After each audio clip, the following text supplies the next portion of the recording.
सास बहू की ये कहानी पढ़कर आपकी आंखें सजल हो उठेंगी। बहू कहाँ मर गई? अंदर से आवाज़, जिंदा हूँ माँ जी। तो फिर मेरी चाय क्यों अभी तक नहीं आई? कब से पूजा करके बैठी हूँ, ला रही हूँ माँ जी। बहू चाय के साथ भजिया भी ले आई। सास ने कहा, तेल का खिलाकर क्या मारोगी? बहू ने कहा, ठीक है माँ जी, ले जाती हूँ। सास ने कहा, रहने दे, अब बना दिया है तो खा लेती हूँ। सास ने भजिया उठाई और कहा, कितनी गंदी भजिया बनाई है तुमने। बहू, माँ जी मुझे कपड़े धोने हैं, मैं जाती हूँ। बहू दरवाजे के पास छिपकर खड़ी हो गई। सास भजिया पर टूट पड़ी और पूरी भजिया खत्म कर दी। बहू मुस्कुराई और काम पर लग गई। दोपहर के खाने का वक्त हुआ। सास ने फिर आवाज़ लगाई, कुछ खाने को मिलेगा? बहू ने आवाज़ नहीं दी।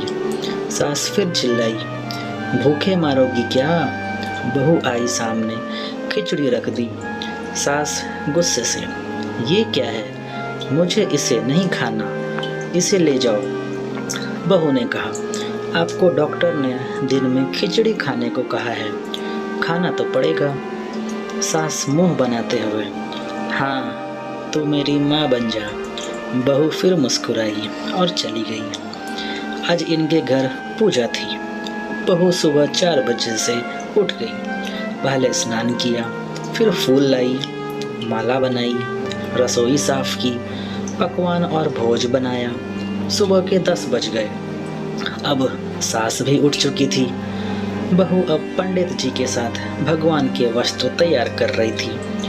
आज ऑफिस की छुट्टी भी थी। उनके पति भी घर पर थे। पूजा शुरू हुई। सास चिल्लाती, बहू ये नहीं है, वो नहीं है। बहू दौड़ी दौड़ी आती और सब करती। अब दोपहर के 3 बज गए थे। आरती की तैयारी चल रही थी। पंडित जी ने सबको आरती के लिए बुलाया और सबके हाथों में थाली दी। जैसे ही बहू ने थाली पकड़ी, थाली हाथों से गिर पड़ी। शायद भोज बनाते हुए बहू के हाथों में तेल लगा था, जिसे वो पोंछना भूल गई थी। सारे लोग तरह तरह की बातें करने लगे। कैसी बहू है, कुछ नहीं आता, एक काम भी ठीक से नहीं कर सकती, न जाने कैसी बहू उठा लाए, एक आरती की थाली भी संभाल नहीं सकी।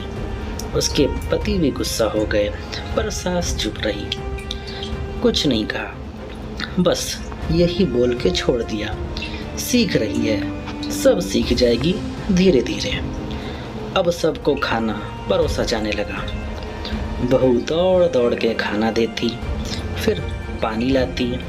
करीब 70 से 80 लोग हो गए थे। इधर 2 नौकर और बहू अकेली, फिर भी वहाँ सारा काम बहुत ही अच्छे तरीके से करती। अब उसकी सास और कुछ आस पड़ोस के लोग खाने पर बैठे। बहू ने खाना परोसना शुरू किया। सबको खाना दे दिया गया।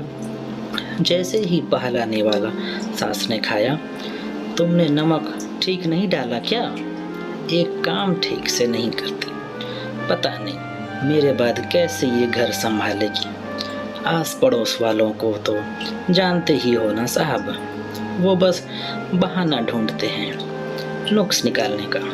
फिर वो सब शुरू हो गए, ऐसा खाना है, ऐसी बहू है, ये वो वगैरह वगैरह। दिन का खाना हो चुका था। अब बहू बर्तन साफ करने नौकरों के साथ लग गई। रात में जगराता का कार्यक्रम रखा गया था। बहू ने भी 1-2 गीत गाने के लिए स्टेज पर चढ़ी। सास जोर से चिल्लाई, मेरी नाक मत कटा देना, गाना नहीं आता तो मत गा, वापस आ जा। बहू मुस्कुराई और गाने लगी।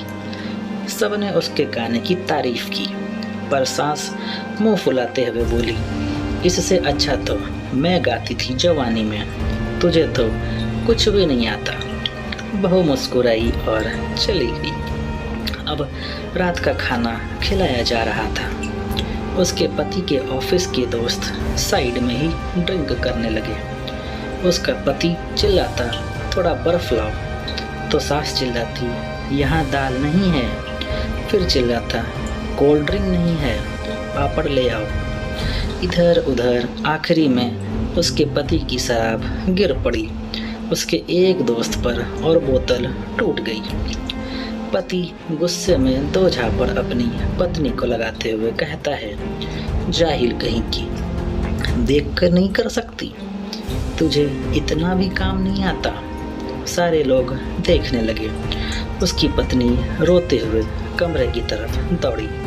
फिर उसके दोस्तों ने कहा, क्या यार, पूरा मूड खराब कर दिया। यहाँ नहीं बुलाया होता, हम कहीं और पार्टी कर लेते। कैसी अनपढ़ गंवार बीवी ला रखी है तूने। उसे तो मेहमानों की इज्जत और काम करना तक नहीं आता। तुमने तो हमारी बेइज्जती करा दी। अब आस पड़ोस की औरतों को और बहाना मिल गया था।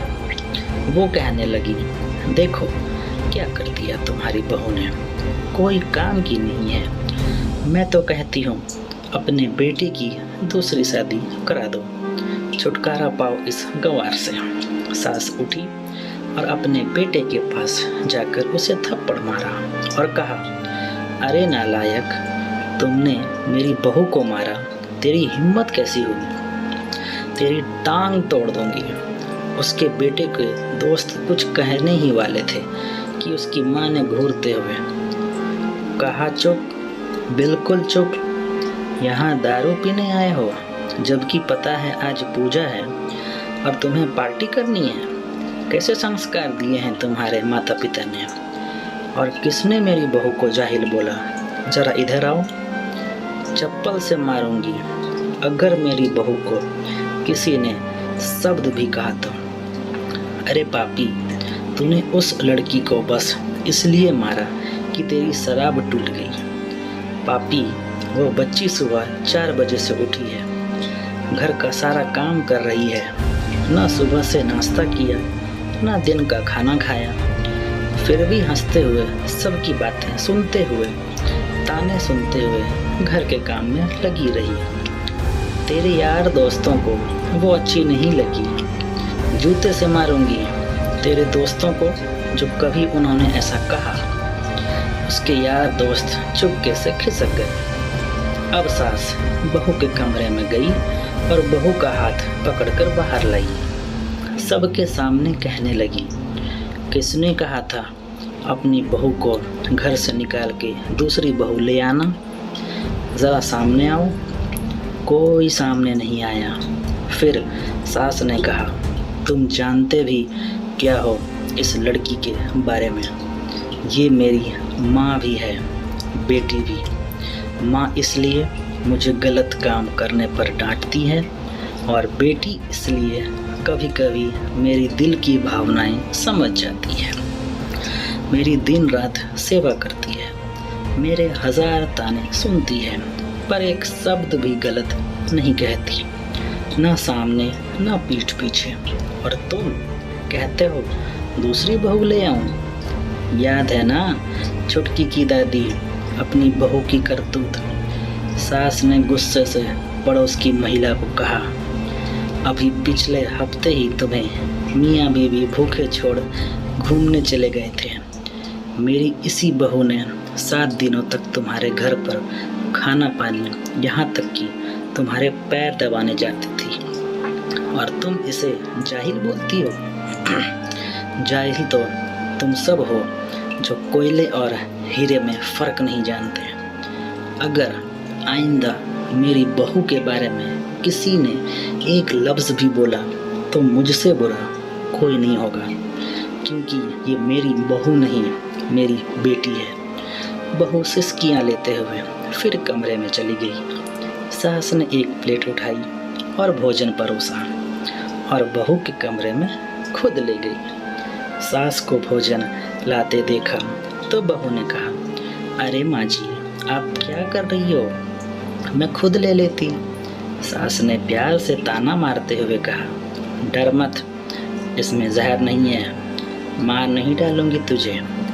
तुझे नई सास चाहिए होगी, पर मुझे अभी भी तू ही मेरे घर की बहू चाहिए।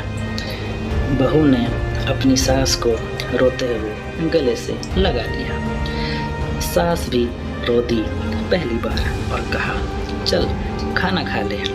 फिर मजाक करते हुए कहा, फिर मेरे पैर दबाने चले आना, और ये ख्याल मन में मत लाना कि सास पैर बोलती है। किसी दिन मैं इसका गला दबा दूंगी, क्योंकि कभी मैं भी यही सोचती थी।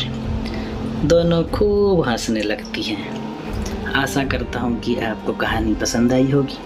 इस पे आपकी क्या राय है, प्लीज़ हमें कमेंट करके बताइए। कहानी पसंद आई हो तो लाइक और सब्सक्राइब करना बिल्कुल भी ना भूलें। चैनल पर नए हो तो चैनल को सब्सक्राइब ज़रूर कीजिए। कहानी सुनने के लिए आपका बहुत बहुत धन्यवाद।